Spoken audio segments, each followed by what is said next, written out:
संबंध कोकणाला 720 किलोमीटर लांबीचा तर रायगड जिल्ह्याला 240 किलोमीटरचा विस्तृत आणि अथांग असा सागर किनारा लाभलेला आहे। या समुद्राच्या जीवावर या ठिकाणचे कोळी बांधव मत्स्य व्यावसायिक आपली उदरनिर्वाह करत असतात।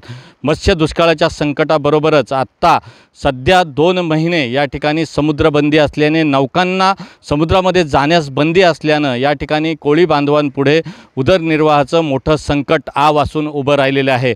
अशा काळात तामिळनाडू आणि तेलंगणाच्या धर्तीवर येथील कोळी बांधवांना मत्स्य व्यावसायिकांना देखील खावटी योजना लागू करावी, अन्नधान्य पुरवावे अशी मागणी येथील कोळी बांधव मत्स्य व्यावसायिकांनी केलेली आहे।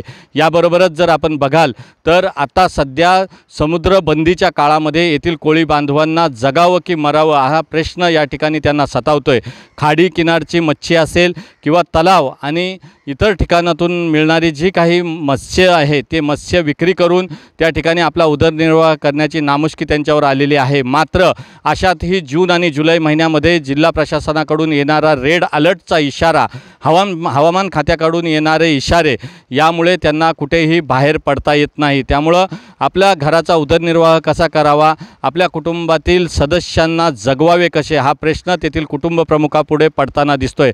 त्यामुळं सरकारनं आम्हाला योग्य ते अनुदान उपलब्ध करून द्यावे आणि कोळी बांधवाच्या उदरनिर्वाहाला चालना द्यावी अशी मागणी रायगडसह कोकणातील मत्स्य व्यावसायिक आणि कोळी बांधवांनी केलेली आपल्याला पाहायला मिळतंय। मॅक्स महाराष्ट्रासाठी धम्मशील सावंत, रायगड, कोकण।